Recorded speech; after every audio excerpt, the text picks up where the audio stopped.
Kematian ibu dan bayi dalam proses persalinan merupakan salah satu persoalan besar di Provinsi Nusa Tenggara Timur. Dibanding provinsi lain, jumlah kasus kematian ibu dan bayi di NTT tergolong sangat tinggi. Pada tahun 2007, jumlah kasus kematian ibu sebanyak 306 per 100 ribu, jauh di atas rata-rata nasional sebesar 228 per 100 ribu. Sementara itu, angka kematian bayi sebesar 57 per 1000 kelahiran hidup, juga di atas rata-rata nasional sebesar 34 per 1000 kelahiran hidup. Kondisi geografis Nusa Tenggara Timur memberi tantangan berat bagi upaya pelayanan kesehatan, khususnya untuk ibu hamil dan ibu bersalin. NTT terdiri dari banyak pulau dengan topografi yang sulit dan berbukit-bukit, juga diselingi padang savana yang luas. Infrastruktur transportasi masih jauh dari memadai untuk penanganan kasus gawat darurat. Masyarakat sulit mencapai pusat-pusat pelayanan kesehatan memadai yang pada umumnya berada di ibu kota kecamatan. Kondisi ini menyebabkan 77,5% persalinan masih dilakukan di rumah dan 40% dari angka tersebut masih ditolong oleh dukun. Masyarakat Nusa Tenggara Timur tidak menyerah pada keadaan tersebut. Melalui revolusi kesehatan ibu dan anak atau revolusi KIA, berbagai komponen bergerak bersama bahu-membahu berupaya menurunkan kematian ibu dan bayi di NTT. Sesuai peraturan Gubernur NTT nomor 42 tahun 2009, revolusi KIA adalah upaya sungguh-sungguh untuk percepatan penurunan kematian ibu dan bayi dengan cara-cara yang luar biasa.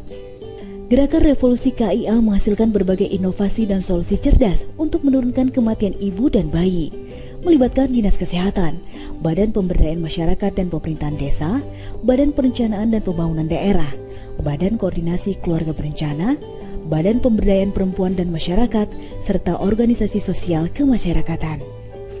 Kemitraan Australia-Indonesia untuk Kesehatan Ibu dan Bayi Baru Lahir atau Australia-Indonesia Partnership for Maternal and Neonatal Health disingkat AIPMNH berkolaborasi memetakan persoalan, mencari solusi serta mengimplementasikan program yang dirancang bersama. 5 tahun berjalan, banyak kemajuan telah dicapai dan banyak inovasi yang dihasilkan. Revolusi KIA menggerakkan berbagai aspek, baik itu demand side, supply side maupun aspek manajerial. AIPMNH mendukung gerakan pada tingkat desa melalui tindakan-tindakan preventif dengan melakukan pemberdayaan warga masyarakat dengan mewujudkan desa siaga. Beberapa kegiatan yang sudah berjalan dan memberi pengaruh kuat diantaranya pembuatan papan sistem siaga di desa yang mendata para ibu hamil dan kondisi kehamilannya.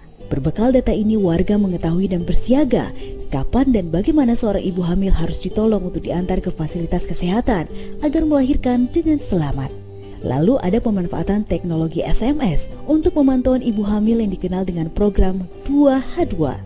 Juga warga menyediakan sarana transportasi bersama yang selalu siap siaga untuk membawa ibu hamil ke pusat kesehatan terdekat.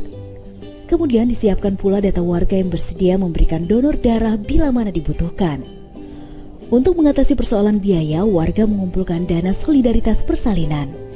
Selain itu, dilakukan banyak kegiatan sosialisasi keluarga berencana dari desa ke desa. Dalam menjalankan program reformasi puskesmas dibentuk Badan Peduli Kesehatan Masyarakat. Selain itu, AIPMNH membantu peningkatan kualitas pelayanan PONET pada tingkat puskesmas dan PONET pada rumah sakit. AIPMNH juga mendukung perbaikan fisik, peralatan, dan air bersih pada sarana dan prasarana terpilih. Para tenaga kesehatan juga mendapat pelatihan teknis untuk meningkatkan profesionalitas. Salah satu inovasi revolusi KIA adalah pendirian rumah tunggu di puskesmas dengan tujuan agar ibu hamil tidak terlambat dibawa ke fasilitas kesehatan. Ibu hamil dan keluarga berada di rumah tunggu beberapa hari sebelum persalinan. Rumah tunggu dikelola secara swadaya oleh masyarakat dengan dukungan APBDes. Pada tingkat rumah sakit, salah satu masalah utama adalah ketersediaan tenaga medis yang masih kurang. Untuk mengatasi masalah ini, Dinas Kesehatan Provinsi NTT dan Kabupaten melakukan terobosan melalui program Sister Hospital bekerjasama dengan AIPMNH dan Universitas Gadjah Mada.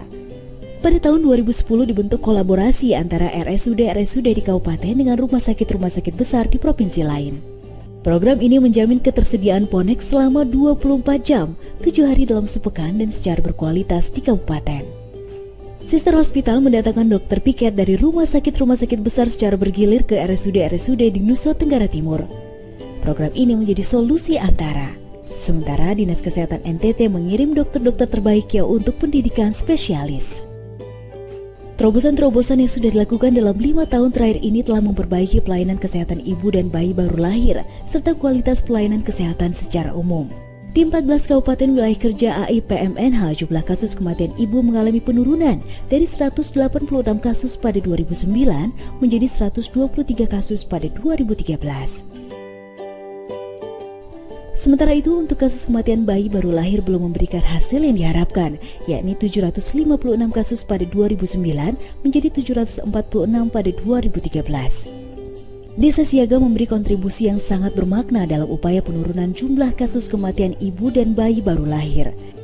Saat ini telah terjadi peningkatan jumlah desa siaga dari 311 desa yang diintervensi AIPNNH pada tahun 2010 menjadi 787 desa siaga pada tahun 2014 dan tersebar di 14 kabupaten. Saat ini rumah tunggu sudah menjadi pilihan bagi ibu-ibu yang akan melahirkan di fasilitas kesehatan. Sementara itu, jumlah fasilitas kesehatan dengan perlengkapan memadai meningkat dari 11 pada tahun 2008 menjadi 71 pada tahun 2012.